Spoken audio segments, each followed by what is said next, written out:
nagkaroon niya at medyo sigurado ako na magkakaroon pa ng mga investigasyon ngayon kaugnay sa war on drugs ng dating administrasyong Duterte. Sa akin lamang, merong mali sa war on drugs na ito ng dating administrasyon at isa lamang dito ay ang tinatawag nga na extrajudicial killing or EJK. At kung merong mali dito, hindi ito dapat maulit pa.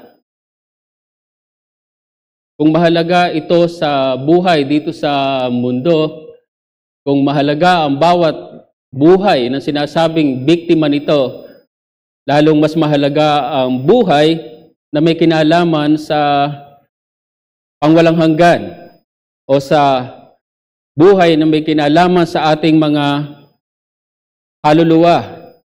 At tayo nga ay tumutunghay sa unang sulat ni Pablo sa mga taga-Korinto na kung saan siya ay nagpapaalala sa nangyari sa mga Israelita sa ilang. Nakita natin na mayroong mga pagkakamali sa nangyari o sa karanasan ng mga Israelita sa ilang na kung saan ay ayaw ni Pablo na mangyari dito sa mga taga-Korinto. At sa ating pagpapatuloy pa ng ating seryeng ito, samahan niyo kung buksan ang inyong mga Biblia. Sa unang sulat ni Pablo ay nasa kabanatang 10 nito. Ang ating tutok ng mensahe ay talatang 12, ngunit ninanais ko na basahin natin mula talatang 1. Ang talata natin ngayon ay talatang 12, umpisa natin mula talatang 1. Unang Korinto, mga kabanata 10, 1 hanggang 12, ito po ang sinasabi ng salita ng Diyos. Mga kapatid, hindi ko nais na hindi nyo malaman na ang ating mga ninuno ay dumaan sa ilalim ng ulap at silang lahat ay tumawid sa dagat at lahat ay nabautismuhan kay Moises sa ulap at sa dagat at lahat ay kumain ng isang pagkaing espiritual at lahat ay uminom ng isang inuming espiritual sapagkat sila ay umiinom sa batong espiritual na sumusunod sa kanila at ang batong iyon ay si Kristo. Subalit hindi nalugod ang Diyos sa karamihan sa kanila sapagkat sila'y ibinuwal sa ilang. Ang mga bagay na ito'y naganap bilang halimbawa para sa atin upang huwag tayong magnasa ng mga bagay na masama na gaya nila. Huwag kayong sumamba sa mga Diyos-Diyosan gaya ng ilan sa kanila, gaya ng nasusulat, naupo ang bayan upang kumain at uminom at tumindig upang sumayaw. Huwag tayong makakiapid gaya ng ilan sa kanila na nakiapid at ang namatay sa isang araw ay 23,000. Huwag natin tuksuhin si Kristo na gaya ng pagtukso ng ilan sa kanila at sila'y pinuksa ng mga ahas. Huwag din kayong magbulong-bulungan gaya ng ilan na nagbulong-bulungan at sila'y pinuksa ng tagapuksa. Ang mga bagay na ito ay nangyari sa kanila bilang halimbawa at nasulat bilang pangaral sa atin na dinatna ng katapusan ng mga panahon. Ang ating teksto, talatang 12. Kaya't ang nag-aakalang siya'y nakatayo ay mag-ingat na baka siya'y mabuwal. Ito nga makikita natin ang tila pinaigting pang pagpapaalala ni Pablo dito sa mga taga-Korinto. Ang sabi niya, mga kapatid, hindi ko nais na hindi ninyo malaman. At mamaya ay makikita natin na dito yung nais ni Pablo na hindi niya nais na hindi nila malaman. So, gusto lang ipakita dyan at gusto kong makita natin yung importansya o kahalagahan na gustong sabihin dyan ni Pablo. At ano nga, yung hindi niya nais na hindi malaman ng mga mananampalataya dito sa Korinto, na ang kanila daw mga ninuno ay dumaan sa ilalim ng ulap at silang lahat ay tumawid sa dagat at lahat ay nabautismuhan kay Moises sa ulap at sa dagat. At sila daw ay lahat, walang exempted, ay kumain ng isang pagkaing espiritual. Gayon din ay isang inuming espiritual at ang pagpapaliwanag ni Pablo kung bakit sila daw ay uminom ng isang inuming espiritual, iyon daw ay dahil sila ay umiinom sa batong espiritual na sumusunod sa kanila. Hindi yan ang focus natin, pero yung batong espiritual sumusunod sa kanila dahil naglalakbay sila. Ang sarap isipin. At ang patunod daw na iyon ay si Kristo. Grabe yung presensya ni Kristo doon pa lamang. So dyan mapapansin nyo yung napakagandang karanasan ng mga taong ito. Dyan pa lamang kung ating nanamnamin, napakaganda ng karanasan ng mga taong ito. Pero hindi yun natapos doon. Ipinakita dito na karamihan daw sa kanila ay hindi kinalugdan ng Diyos. Maganda ang umpisa pero hindi maganda ang katapusan, hindi happy ending. Ngayon ang sinasabi dito ni Pablo, nangyari ang mga bagay na ito bilang halimbawa sa kanila, sa mga taga-Korinto at sa atin, at ang pinakalayunin niyon ay upang hindi daw sila, referring to the Corinthians, referring to us, na magnasa, huwag daw tayong magnasa ng mga bagay na masama tulad nila. At dito nga si Pablo ay nagbigay ng ilang halimbawa. Sa katunayan ay 4 na kasalanan na hindi daw nila dapat tularan sa kanila. Hindi natin dapat tularan sa mga Israelita at tinunghayan natin ang 4 na kasalanang ito, ang pagiging mapagsamba sa mga Diyos-Diyosan, ang pagiging mapakiapid, ang pagiging mapanukso o mapagsubo kay Kristo, at ang pagiging mapagbulong. At muli, ang sinasabi dito ni Pablo, talatang 11, inulit niya yung talatang 16 halos, may emphasis, nangyari daw ang mga bagay na ito, again, bilang halimbawa at nasulat bilang pangaral sa atin na dinatnan ng katapusan ng mga panahon.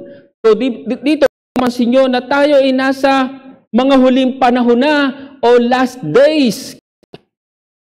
Alam natin yan, nandun na tayo sa panahon na to. At ang gusto nga ipakita dito ni Pablo ay matuto tayo sa pagkakamali sa nagdaang panahon. Sa kasaysayan ng mga Israelita, partikular sa kanilang karanasan sa ilang. Ang simpleng mensahe ay bilang pinaboran sa pamamagitan ni Kristo, maging maingat.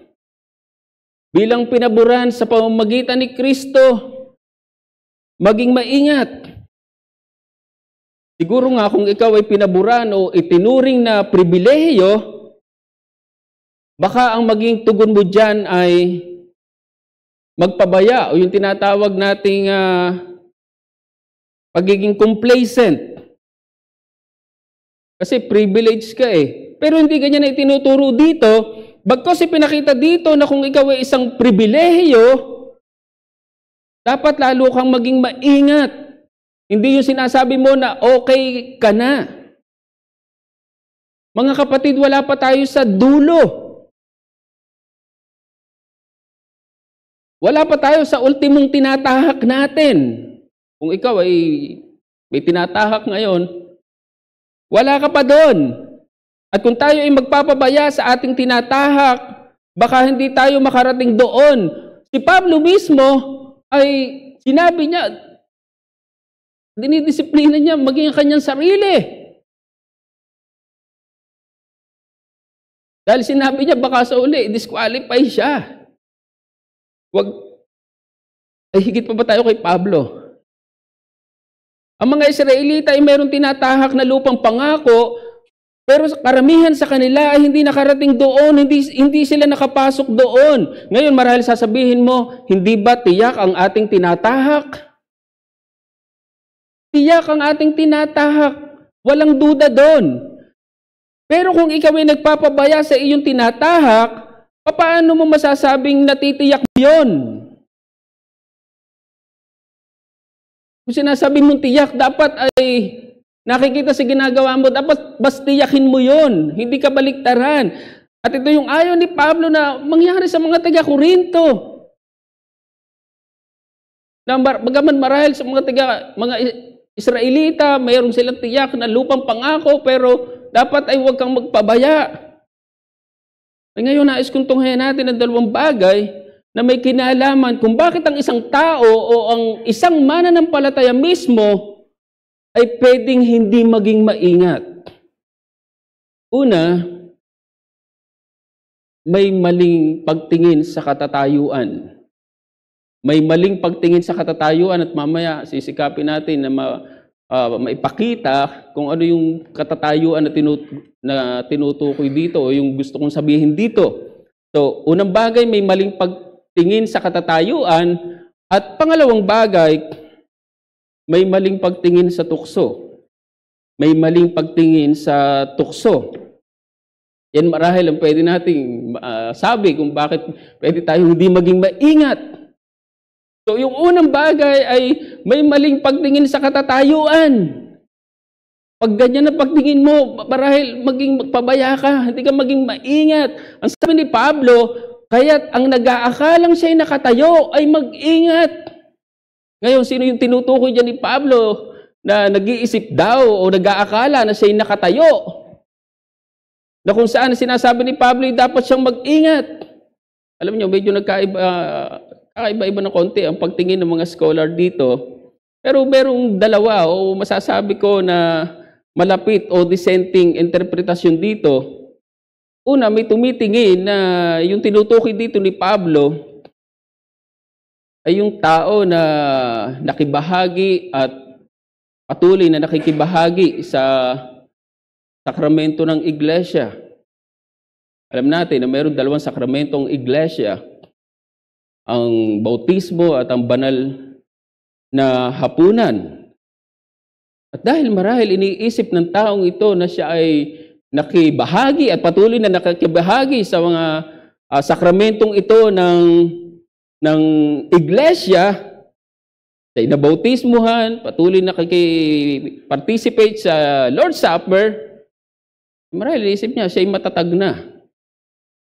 O hindi na kailanman mabubuwal. At may punto naman ang interpretasyon na yan.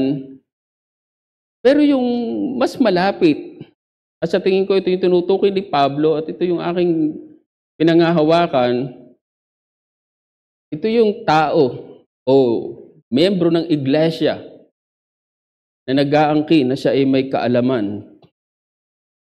Maalala nyo na mayroong nag-aangkin sa iglesyang ito sa ganyang katatayuan. Ay may kaalaman o marahil maraming kaalaman at malinaw yan sa kabanatang 8. At siguro dahil iniisip niya na siya may kaalaman o maraming kaalaman, marahil iniisip niya hindi siya kailanman mabubuwal, hindi siya kailanman mahuhulog sa tukso. At mali ang ganyang kaisipan. Ang sabi ni Pablo, mag-ingat siya na baka siya'y mabuwal. Ang nag-aangkin na may kaalaman, ngunit walang pag-iingat, ay nabubuwal o nahuhulog sa tukso. Alam niyo, hindi naman direkta o talagang minamali ni Pablo na magkaroon ng kaalaman ang mga mananampalataya dito sa Korinto. Kaya nga lamang kung yung kaalaman na yon ay hindi na ilalagay sa tama, delikado yon mga kapatid. Mapanganib yon. Muli, ito yung sinabi ni Pablo. Kabanata 8, talatang 1 sa 2 bahagi. Ang kaalaman ay nagpapalaki ng ulo. Ngunit ang pag-ibig ay nagpapatibay. Knowledge puffs up, but love edifies.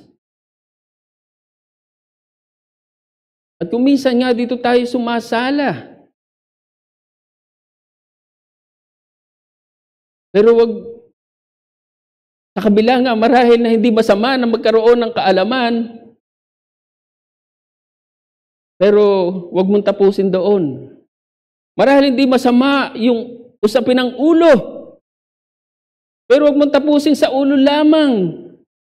Dapat pairalin mo rin ang puso. Pag-ibig. Nakapagpapatibay nga haro yun, pero yung kaalaman, pwedeng makapagpalaki lang ng ulo mo. Sa katunayan, sinasabi ni Pablo sa ganitong pag-angkin sa kaalaman, ay hindi daw talaga kaalaman. Kung sinasabing mo, may kaalaman ka, hindi pa daw talaga yung kaalaman. Hindi mo pa nalalaman ang nararapat na iyong malaman. Sa pagpapatuloy ni Pablo, pinaliwanag niya, sabi niya sa Kabanata 8, talatang 2, kung ang sino man ay nag-aakala na siya'y may nalalamang anuman, hindi pa niya nalalaman ang nararapat niyang malaman. So dyan, mapapansin nyo na hindi sapat na inaangkin mo na meron kang kaalaman kung yan man ay hindi mo na isasagawa ng tama, kung hindi mo na i-apply ng tama, hindi mo na pa-practice ng tama.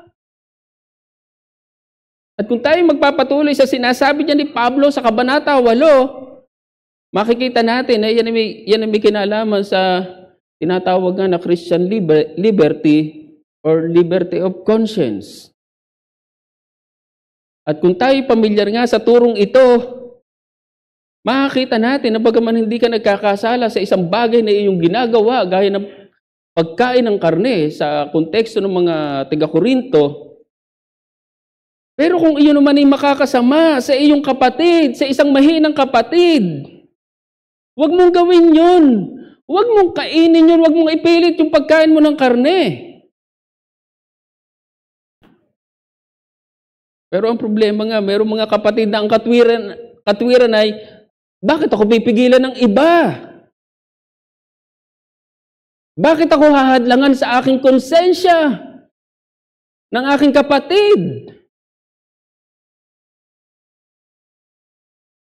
Ang ganyang mga tao sa iglesia, panay ulo ang ginagamit, ang nabubuwal, ang nahuhulog sa tukso. At itong sinasabi dito ni Pablo na mag-ingat siya. Bagaman hindi masama nga, sige angkinin mo na meron kang kaalaman o nakahihigit ka sa iba, huwag kang matapos doon, mag-ingat ka, kapatid. At kung mapapansin nyo lamang din, ang tinutukoy dyan ni Pablo ay singular. He who thinks he stands. Singular. Pang-isahan. Pang-individual na miyembro ng iglesia. Talagang gusto niyang pakita na sino man sa inyo, mga taga-Korinto. Kaya dito ingat talaga tayo, mga kapatid. Gusto ipakita dito yung pangsariling responsibilidad ng bawat miyembro ng iglesia. Ibig sabihin, ikaw mismo ay meron dapat gawin sa pag-iingat na ito. Ikaw mismo ay dapat merong ginagawa para hindi ka mabuwal o mahulog sa tukso. Gusto ipakita dito na huwag mo lang itong iasa sa iyong kapatid sa iglesia. Totoo na mayroong tungkulin o pananagutan ang iyong kapatid sa iglesia dahil katabi mo, right or left, sa harap, sa likod. Pero ito ay mas tungkulin mo. Ikaw mismo ay dapat makita ang tungkulin para hindi ka mabuwal o mahulog sa tukso. Nakakalungkot nga lamang na kung minsan, parang ipinagkatiwala na natin sa iba ang ating tungkulin. Yung ating pananagutan mismo. Mali ang ganyang kaisipan. Sa ating pamahalaan o gobyerno, merong nag-iisip, merong mga tao, siguro, Pilipinas na lang, merong mga Pilipino na dapat ay nag-iisip, dapat ay ginagawa sa kanilang gobyerno. Totoo naman yun. Kasi citizen ka ng gobyernong yun. Pero huwag mo naman tapusin doon. Huwag mo namang ipagkatiwala na lang sa gobyerno. Dapat kasama ako sa scholarship, dapat kasama ako sa ayuda. Meron naman yun. Lalo kung karapat-dapat ka, pero wag namang lahat. Dapat ganyan din sa usapin. Lalo na sa usapin ng kasalanan o tukso. Ang hamon ko ay kung inaangkin mo na meron kang kaalaman, isagawa mo ito ng may buong pag-iingat. Nabanggit ko na merong nag-iisip dito sa Korinto na bakit daw hahadlangan ng ibang kanilang konsensya. Ay alam nyo, ang masasabi ko sa ganitong miyembro ng iglesia o sa ganitong nag-iisip ng iglesia ay walang konsensya. Ang iniisip lamang niya ay ang kanyang sarili. Wala akong pakialam kahit magkasala siya. Kung tutuusin, hindi naman talaga sila hinahadlangan sa kanilang kalayaan o konsensya. Ibig sabihin, pwede pa rin nila itong gawin. Kung gusto mong kumain ng karne, kumain ka, pero sinasabi lamang ay, kung ito ay mauwi naman sa pagkakasala ng iyong kapatid, na mahina mong kapatid, huwag mo nang gawin yun. Huwag mo nang ipagpilitan na kumain ng karne. Lalo na kung inihandog sa mga Diyos-Diyusan. Ang sabi ni Pablo, Kabanatang 8, talatang 8 hanggang 13, medyo mahaba pero sa tingin ko mahalagang mabasa natin. Ang sabi niya, subalit ang pagkain ay maglalapit sa atin sa Diyos. Sa katunayan, bago yan, magandang sinasabi ni Pablo, sobrang haba na nga lamang. Talatang 8, subalit ang pagkain ay hindi maglalapit sa atin sa Diyos.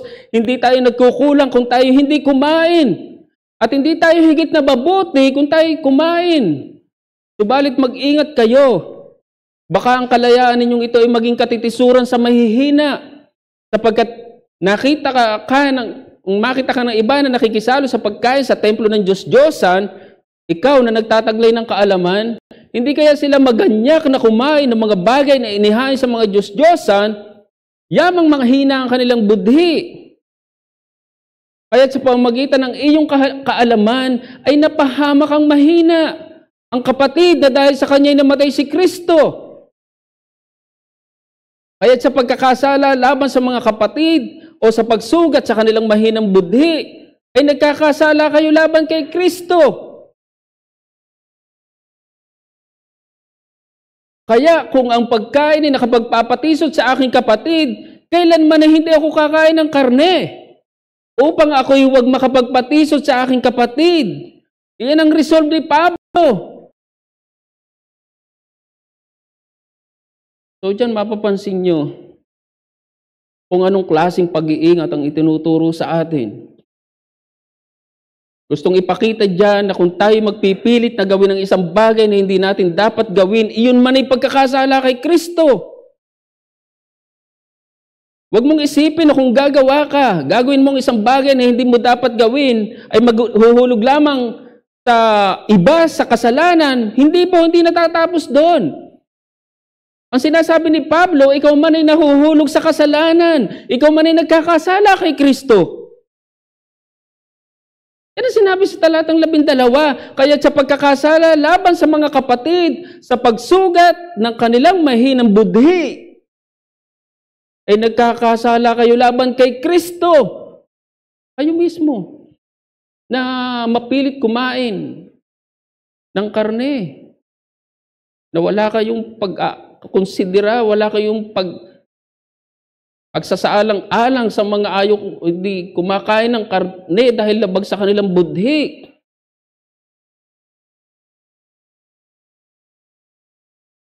Kaya nga pagdating ni Pablo sa Kabanata 10, talatang 31 sa kanyang pagbalik, pag-resume sa paksang ito,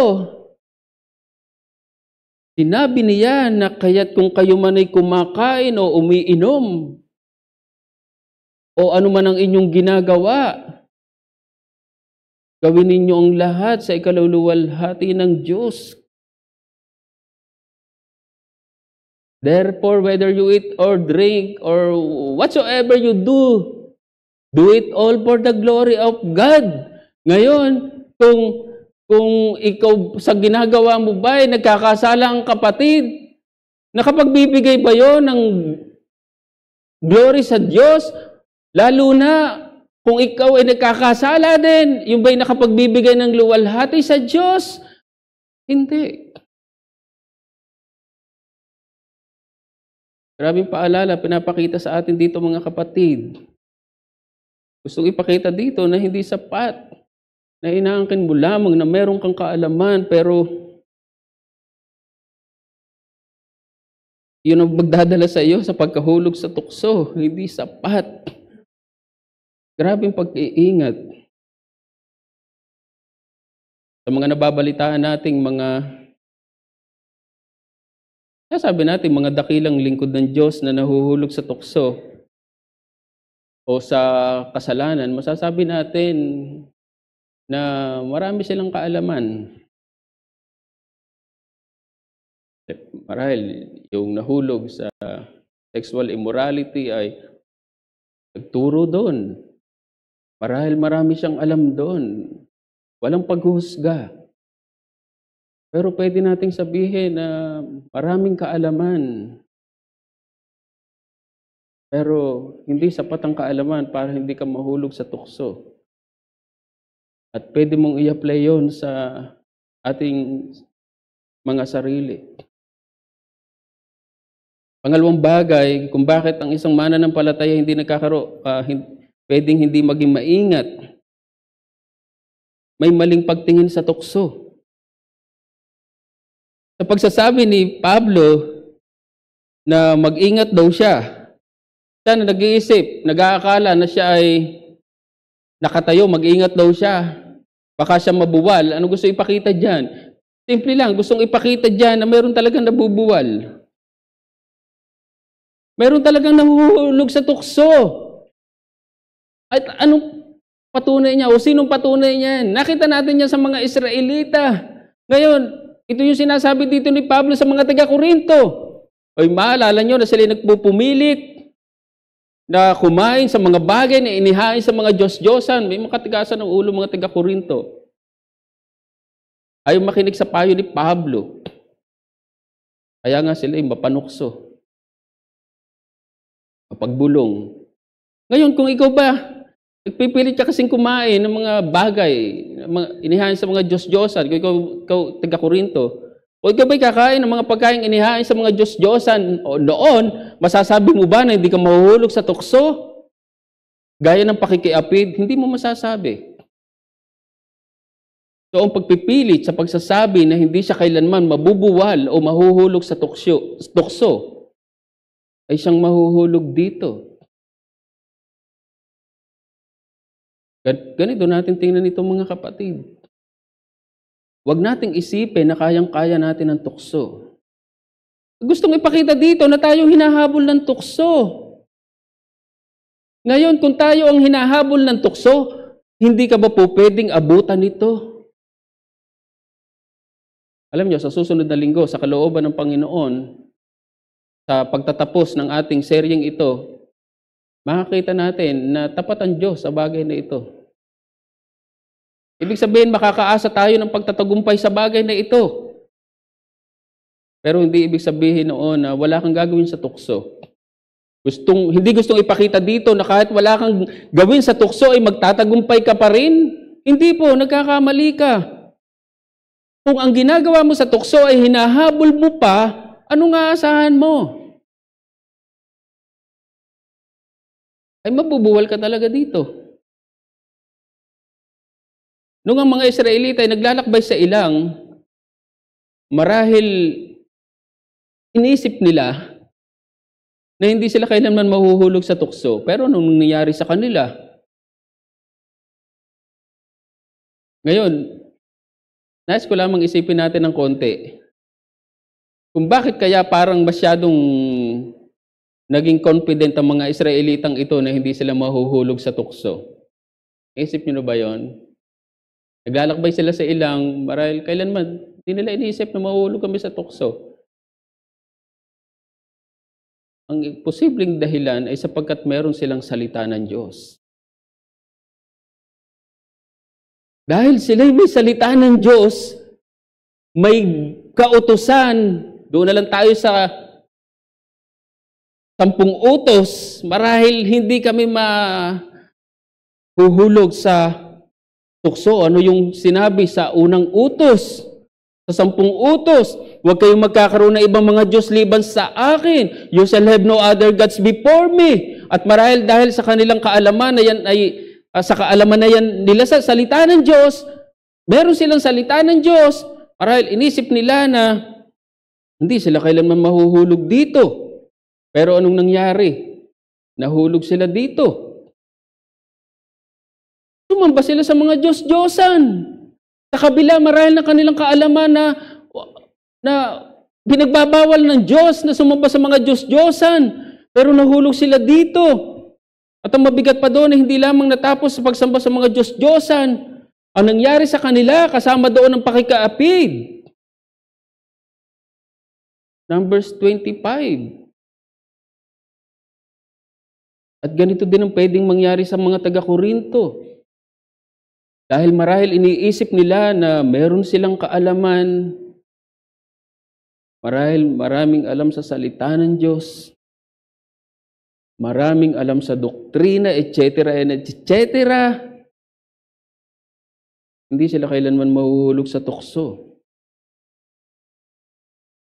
Hindi po. Ang sinasabi ni Pablo, kaiingat siya. So mga kapatid, mapapansin niyo, pwedeng gawin sa atin ang tukso. Hindi po pwede dito yung kaalaman lamang. Hindi po pwede dito yung ulo lamang. Kasi pinapakita dito yung kapakumbabaan. Yung bagang parang sinasabi mo na wala kang magagawa kung hindi ka aasa sa Diyos. Yan ang tamang kaisipan o pagtingin sa tukso. Familiar tayo sa mga tinatawag na bully. Doon na lang tayo sa mga bata o sa klase. Karaniwan, mga nagiging bully, mga malalaki. Puro, dahil malaki ka, ay yung iyong kaklase na marahil hanggang dito mo lamang ay batuk-batukan mo, marahil ka nun, yung bully. Dahil malaki siya, ang tapang niya. Minamaliit niya yung kanyang kaklase. Nabagaman kaedad niya marahil, pero maliit. Pero hindi po pwede ang ganon sa pagtrato sa tukso. Sabihin mo, magaling ako, puno ako ng kaalaman, wala yung tukso. Maliit ka lang. Ang hamon ko ay kilalanin mo na wala kang magagawa sa tukso, liban sa biyaya ni Kristo. Hindi ko kailanman makita ng isang may kaugnayan o alyansa kay Kristo ay hindi aasa sa Kanya. Mga kapatid, walang panahon sa ating buhay na hindi natin kailangan si Kristo. Ang Kanyang biyaya. Huli, kung meron akong kinakausap dito na marahil wala pa kay Kristo, gusto kong sabihin sa inyo na kung hindi kayo aasa kay Kristo, hindi kayo maliligtas. Naisip nyo na ba yan? Huli, ang apila ko sa inyo, umasa kayo sa biyaya ni Kristo. Huwag kayong umasa sa inyong sarili.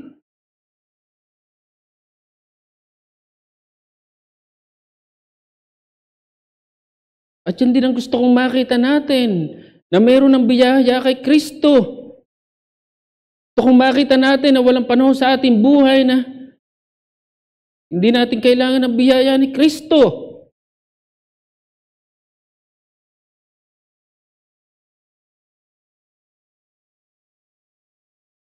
Kung paanong inumpisahan niya ang biyaya sa ating buhay, ito pa rin ang kailangan natin hanggang sa huli.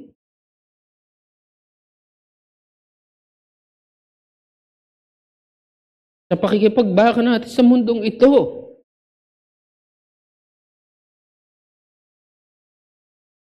Sa pakikipagbaka natin sa kasalanan.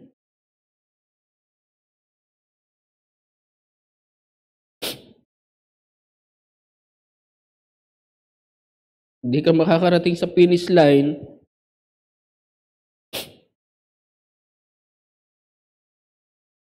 kung sa'yo lamang. Kilala ng marami si John Newton.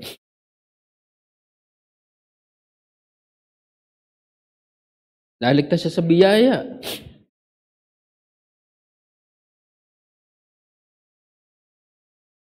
Pero itong isang taong ito na naligtas sa biyaya, ay grabe ang pag-angkin na ay makakarating lamang sa langit. Yun ay dahil sa biyaya pa rin. At ito yung sinasabi sa kanyang mismong himno. Sabi sa 3 talata, biyaya sa akin nagligtas sa panganib at hirap. Biyaya rin ng Diyos ang siyang maghahatid sa akin doon sa langit. Sana ganito yung ating maging kaisipan, mga kapatid. Bilang tugon sa ating mensahe, awitin natin, biyayang kamangha-mangha. Gawas po tayo sa panalangin, mga kapatid. Padakilan namin Diyos, aming mabuti at tunay na mapagbiyayang Ama. Nagpapasalamat kami muli sa iyong mga salita, sa iyong pagpapaalala sa amin. Tunay na minsan ay kami ay hindi nagiging maingat, lalo na may kinalaman sa tukso. Minsan ay dahil sa aming alam ay nagiging mayabang kami na sinasabi namin na hindi kami mahuhulog sa tukso. Ngunit salamat sa paalala, kami ay dapat mag-ingat. Tulungan niyo kami, Panginoon, sa mga bagay na ito sapagkat kung minsan ay uunahan kami ng yabang sa aming puso. Minsan ay ang mas umiiral sa amin ay ang aming mga ulo. Sa halip ay na pag-ibig ang aming pairalin, lalo na may kinalaman sa aming mga kapatid. Kung ito ay uuwi sa kanila sa kasalanan, nakita namin, pagkahulog nila sa kasalanan, kami man ay nagkakasala din. Sa iyo aming Panginoon, salamat sa paalala, nakita namin na hindi namin pwedeng maliitan ng tukso. At dahil dito ay lalo kaming merong dapat gawin sa kinikilala namin. Sa amin nga lang mga sarili. Kami magtatagumpay dito, kailangan namin ng biyaya ng aming Panginoon. Salamat po, Panginoon, sa pagpapaalala niyo sa amin. Kinikilala namin bilang mga individual na miyembro ng iglesia at maging ng buong iglesia, kailangan namin ng biyaya ng aming Panginoon. Tulungan niyo kami sa mga bagay na ito, Panginoon. Ito po ang aming panalangin sa Panginoon. Amen.